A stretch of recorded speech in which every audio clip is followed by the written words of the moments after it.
देखिए राहुल गांधी जी वो मदारी है, इन्हें कहीं सर्कस में काम करना चाहिए। कभी तो मोटरसाइकिल टायर पंचर की दुकान पे जाते हैं, कभी फर्नीचर की दुकान पे जाते हैं और कभी संसद के अंदर ये आंख मारते हैं। ये क्या तरीका है? भारत की 140 करोड़ जनता देख रही है, जहाँ पे देश का विकास होना है। किसान भी आस लिए बैठा है, मजदूर किसान सब व्यापारी आस लेकर बैठते हैं संसद से कुछ हमारा विकास होएगा। लेकिन राहुल गांधी जी विकास पे बात नहीं करते। देश के अंदर हाईवे नहीं थे, महिला का सम्मान नहीं था, महिला पोटी करने के लिए जंगल में जाती थी, शौचालय नहीं था, लाइट नहीं था। पत्रकार साहब महोदय, आप गांव में जाकर पूछिए क्या स्थिति थी।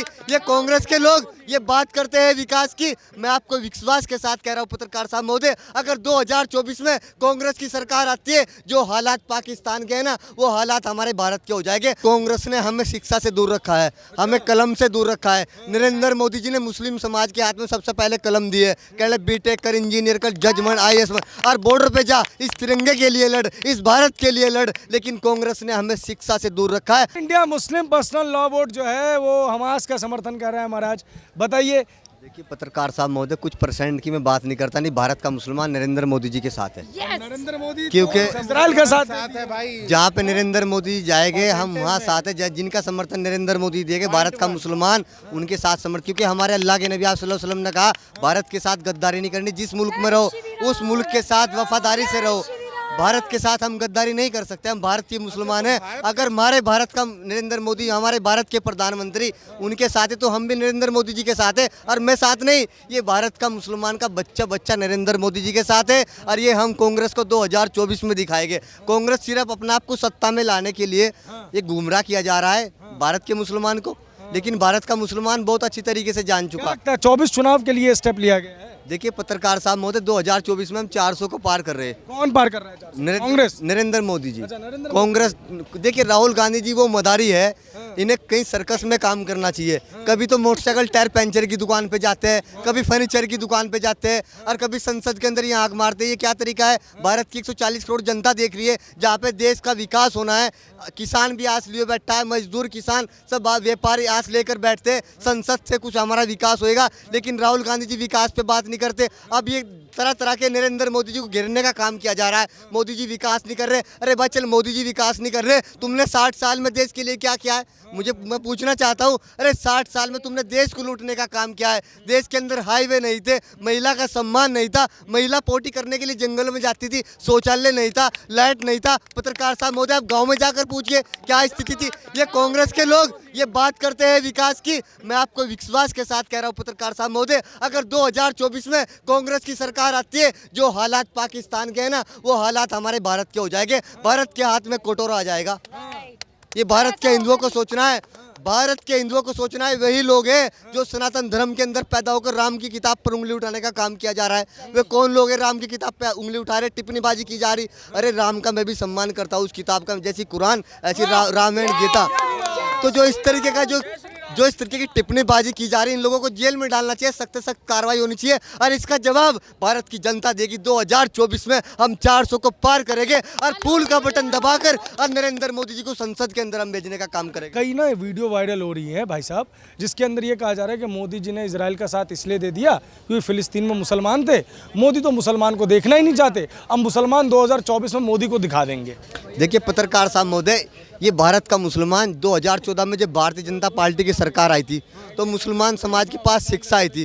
क्योंकि कांग्रेस ने हमें शिक्षा से दूर रखा है, हमें कलम से दूर रखा है। नरेंद्र मोदी जी ने मुस्लिम समाज के हाथ में सबसे पहले कलम दी है, कह रहे बीटेक कर, इंजीनियर कर, जज बन, IAS बन और बॉर्डर पे जा, इस तिरंगे के लिए लड़, इस भारत के लिए लड़। लेकिन कांग्रेस ने हमें शिक्षा से दूर रखा है। हमें चाहे बीटेक इंजीनियर ना करे, ये जज ना बने, ये बॉर्डर पे ना जा, ये देश के लिए ना लड़े, सिर्फ अपने आप को सत्ता में रखा अपनी कुर्सी बचाने के लिए और मुसलमान को अनपढ़ रखा। लेकिन ये भारत का मुसलमान नरेंद्र मोदी जी ने शिक्षा दी है, ये जान चुका है। अब ये कांग्रेस के बहकावे में नहीं आएगा। ये बहुत बड़े मदारी है। ये कांग्रेस का जब चुनाव का टाइम आता है तो बाहर निकलते हैं और बहकाने का काम करते हैं। हम फैक्ट्री लगाएंगे, हम हाईवे देंगे, हम किसान का ये करेंगे, हम उसका ये करेंगे। इन्हें करना कुछ नहीं है, ये सिर्फ हवा में बात करते हैं। नरेंद्र मोदी जी हवा में बात नहीं करते। राम मंदिर बना के दिखाया, 370 धारा को हटा के दिखाया, देश के अंदर हाईवे दिए, देश के अंदर विकास करके दिखाया, महिला को सम्मान देने का काम किया है, वो नरेंद्र मोदी जी ने किया है। एक और सवाल का जवाब दीजिए। अभी तो आपको पता होगा मध्य प्रदेश में भी चुनाव हो रहे हैं।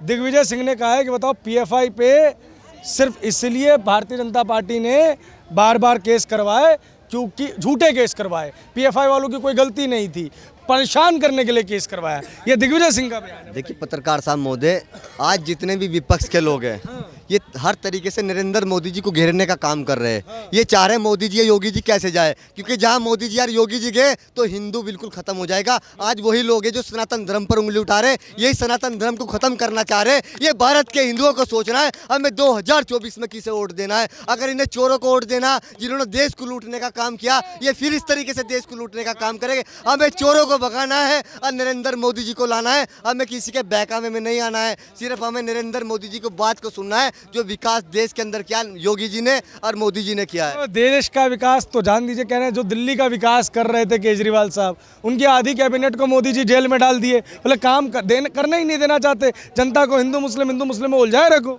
पत्रकार साहब महोदय, केजरीवाल जी ने दिल्ली के विकास की बात करते हैं। एमसीडी द्वारा दिल्ली को लूटने का काम कौन कर रहा है? केजरीवाल जी कर रहे हैं। आज एक हाथ में शराब की बोतल, एक हाथ में गांजे की बोतल ये इस बच्चे को दे रहे हैं। अब ये दिल्ली की जनता भी जान चुकी है, अगर दिल्ली का विकास करना, क्या दिल्ली के माफियाओं को जेल में डालने का काम करना, क्या दिल्ली के अंदर बढ़िया हाईवे जल शिक्षा देनी है, तो हमें नरेंद्र मोदी जी को लाना होगा। और ये दिल्ली की जनता जान चुकी है, ये 2024 में दिल्ली की जनता भी नरेंद्र मोदी जी के साथ है, क्योंकि भुगत चुके अलंबर केजरीवाल जी का जेल जाने का। पत्रकार साहब दिखाना मैं आपको आएगा। आपका नाम क्या हुआ? सर मेरा नाम अंजलि है। कहाँ से हैं? सर मैं मुजफ्फरनगर यूपी से हूँ, एक गांव से हूँ। हमारे अरे भाई जय श्री राम अल्हम्दुलिल्लाह।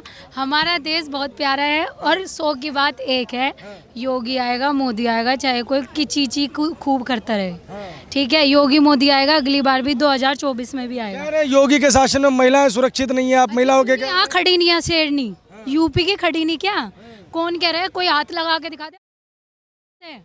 उस जिले से आती हूँ मैं, मुजफ्फरनगर से, जहाँ बेटियों को स्टैंड लेना सिखाते हैं।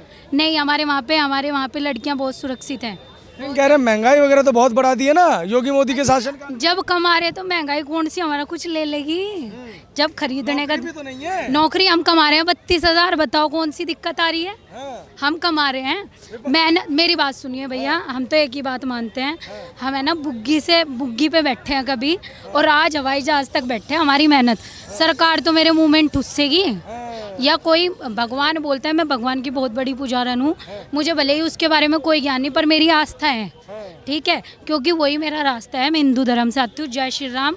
और मैं इस देश में रहती हूँ, अल्हम्दुलिल्लाह सब चीज़ें बोलती हूँ, मेरे बाप ने सिखाया। पर मैं एक चीज़ बोलना चाहूँगी, जो बोल रहे हैं ना लड़कियों की, मेरी यूपी में दिखा दे।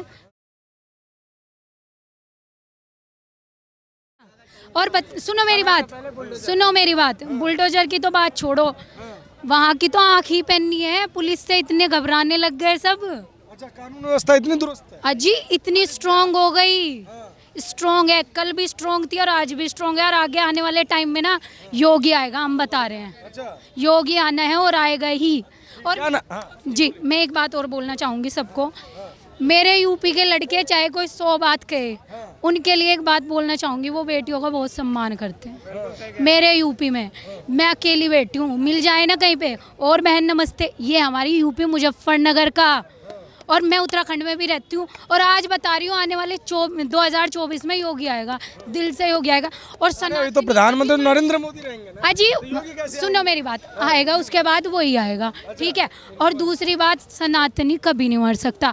भाई मुसलमान था, कितने प्यार से हिंदुओं के बारे में बोल के गया। बस एक बात है हिंदुओं के लिए, प्लीज़ जगिए। बोलते हैं ना कि बेटियां कमा नहीं सकती लड़कों के चक्कर में, ये वो। हाँ, मैं अकेले, हमें अपने बाप का नाम ऊपर कर रहे हैं। और योगी आएगा तो भाई लड़कियां और ऊपर जाएंगी, और लड़के भी। हमारे लिए एक समान, एक नारा एक समान, योगी आएगा भाई हमारा। क्या नाम हो भाई साहब? राजीव। क्या लग रहा है आपके, क्या व्यूज मैच करते हैं? बिल्कुल 2024 में नरेंद्र मोदी जी ही आएंगे। आज से 10 साल पहले, 12 साल पहले मैं अपने बच्चों को घर से बाहर निकलने नहीं देता था। हम करोड़बाग रहते थे और करोड़बाग गफार मार्केट जाते हुए डरते थे, मार्केट में डरते थे कि कहीं बम ना पड़ जाए, मेट्रो में नहीं जाना, बस पे नहीं आना, कहीं नहीं जाना। जाना है तो छोड़ के आना है, अपनी गाड़ी लेके जाओ। आज कुछ नहीं है। आज यहाँ इतनी भीड़ में सब लोग खड़े हैं, बड़े शांति से खड़े हैं, बड़े मजे ले रहे हैं सारे। आज से 12 साल पहले मैंने एनडीटीवी पे एक वो देखा था, एपिसोड देखा था। उन्होंने एक लेडीज़ के ऊपर, गाँव की लेडीज़ के ऊपर एपिसोड बनाया था। वो उसमें दिखाया कि भाई मैं देख के बड़ा हैरान हो गया कि भाई लेडीज़ जो सी हैं शाम होने तक इंतज़ार करती थी कि बाहर टॉयलेट करने जाना है मेरे को। और आज का वक्त वो है कि आज हर गांव के अंदर लेडीज़ को टॉयलेट बन के मिल गए हैं और उनको रात को निकलना नहीं, जब मर्जी जाए वो। इतनी कन्वीनियंस हो गई है। पानी नहीं मिला था आज तक हिंदुस्तान में लोगों को, पीने का पानी नहीं था, बिजली नहीं थी। क्या क्या क्या ये करेंगे? ये बगैर पानी के बगैर कुछ नहीं हो सकता, बगैर पानी बिजली टॉयलेट के कुछ नहीं हो सकता। ये बेसिक चीज़ें हैं। अगर बेसिक ही चीज़ नहीं मिलेगी तो क्या कोई करेगा? आने वाला टाइम में कुछ नहीं है, कोई और ऑल्टरनेटिव ही नहीं है। आज से इतने सालों से हम लोग, अब ये 10 साल में जो चेंजेस आए हैं, जहाँ पर हमारे को 8-8 10-10 घंटे लगते थे कहीं जाने के लिए, आज हम वहाँ 3 से 4 घंटे में पहुँचते हैं। हिंदुस्तान में आप किसी भी साइड पे निकल ये सारी बातें सिर्फ हवा हवाई हैं, लिखावट में, जमीन पे नहीं है। आप बताइए कहाँ साहब, मैं आप किसी भी शहर का नाम ले लो। मैं यहाँ से, मैं पहले मसूरी से आया करता था। मैं आपको बताऊँ कि आज से 20 साल पहले रात के टाइम पे अगर हम आज 7 बजे के बाद निकलते थे यूपी में से, तो वहाँ पर कन्वॉय चला करते थे कि भाई पुलिस जो है एक जगह पे गाड़ियाँ रोक लेती थी और वो गाड़ियाँ जो सी है, जब तक 100 गाड़ियाँ इकट्ठी नहीं होती तब तक उसको गाड़ी को निकलने नहीं देते थे। अच्छा। और जब 100 गाड़ियाँ होती थी तब 100 गाड़ियाँ इकट्ठी निकलती थी, तभी हम निकल सकते थे। आज क्या है? आज चाहे रात को आप 12 बजे यूपी के अंदर चले जाओ, किसी भी जगह चले जाओ, पूरे यूपी में चले जाओ, आप जिस वक्त मर्जी चले जाओ, कोई तो कहते थे उनका शासन अपराध मुक्त था, भाजपा के शासन में अपराध चरम पे। अपराध ही अपराध था। सिर्फ पहले तो अपराध ही अपराध था और कुछ था ही नहीं। हमने यूपी के अंदर तो अपराध के अलावा देखा ही नहीं है। डरते थे लोग जाते हुए। आप तो यूपी क्या, दिल्ली के नोएडा की बात कर रहा हूँ मैं। हमारे एक क्लाइंट थे, हमारे एक बिल्डर थे। वो बिल्डर जो है नोएडा में घुसते नहीं थे। 96 की बात बता रहा हूँ। वो अपनी गाड़ी 1 किलोमीटर दूर खड़ी करके वहाँ पर आया करते थे पैदल, कि भाई मेरे को कोई पहचान ना ले यहाँ पर। अच्छा। वो बिल्डर हो गए, बहुत बड़ा सेक्टर 18 के अंदर वो बिल्डर का मॉल बना रहे थे। वो आते नहीं थे वहाँ साइड पे। वो कहते हैं मैं नहीं जाता यहाँ पर। 96 की बात कर रहा हूँ मैं, ये बहुत पुरानी बात नहीं है। चलिए, क्या कह रहे हैं आप भाई साहब? नहीं, आप कह रहे हैं ना यूपी के अंदर गुंडागर्दी। गुंडागर्दी तो ये देखिए, जो मुख्यमंत्री ये बात कहते हैं कि भैया लड़के थे, गलती हो गई। तो गुंडाराज उस टाइम पे था कि गुंडाराज आज है? आज का आप सीन देखिए ना, जिन लड़कों ने 3 लड़कों ने लड़की को छेड़ा, दुपट्टा खींचा था बाइक से, उनका क्या हाल हुआ है? उल्टा चला दिए मोदी जी ने, योगी जी ने, है ना। तो पहले गुंडे सीधा चलते थे, अब गुंडे उल्टा चलते हैं। तो ये योगी सरकार है, ये बीजेपी सरकार है। तभी वो कहते हैं सबका साथ सबका विकास। ऐसा नहीं है कि वो एक ही धर्म को या एक ही जाति को लेके चल रहे हैं, वो सबके साथ सबके विकास के साथ चल रहे हैं। क्या लग रहा है फिर 24 में किस तरफ की हवा चलेगी? 24 में बीजेपी की तरफ की हवा चलेगी। बीजेपी ही आएगी और फुल बहुमत से आएगी। उसके अलावा किसी के पास कोई चेहरा नहीं है। अरे राहुल गांधी हमारे। अरे क्या बात कर रहे हैं आप? आप एक बात बताइए। नहीं सुनिए, नहीं एक बात। उनका एक कंसेप्ट था कि आदमी को गरीब रखो, गरीब को गरीब रहने दो, उसकी डेवलपमेंट बंद करो, उसको थोड़ा बहुत खाने के लिए देते रहो और उसी पॉलिसी पे चलते रहो। वो कुछ नहीं करना चाहते थे बिल्कुल। नारा पता है क्या था? लोग कहते थे कि कांग्रेस का नारा है कि कांग्रेस लाओ गरीबी हटाओ, लेकिन इनका नारा था कांग्रेस लाओ गरीबी मिटाओ। मतलब गरीब को ही मिटा दो, समझ है? कांग्रेस ने सिर्फ गरीब मिटाया है, गरीबी हटाई नहीं है। अब IT उन्होंने बनाया, एम्स उन्होंने बनाया, एयरपोर्ट उन्होंने बनाया, बोलते हैं बाकी सब तो मोदी बेच रहे हैं। आज एम्स में जाइए, जो कांग्रेस ने एम्स बनाया था उस टाइम पे कौन सा दवाइयाँ मिलती थी एम्स के अंदर, कौन सा इलाज होता था? आज एम्स के अंदर बीजेपी के राज में सारी मशीनें हैं। कांग्रेस के नेता क्यों बीजेपी के राज में एम्स में जाते हैं? कोई बीमार होता है, चलो एम्स। कांग्रेस का नेता क्यों जाते हैं? उस टाइम पे क्यों नहीं जाते थे कांग्रेस के नेता एम्स के अंदर? उस टाइम पे जो भी कांग्रेस का नेता है, किसी भी पार्टी का नेता बीमार होता था, कभी फोर्टिस जा रहा है, कभी अपोलो जा रहा है। अब क्यों जाते हैं एम्स में? इसलिए जाते हैं क्योंकि बीजेपी ने सहूलियतें कर दी, मशीनें दे दी, अच्छे डॉक्टर दे दिए। कांग्रेस ने सिर्फ अस्पताल बनाए थे।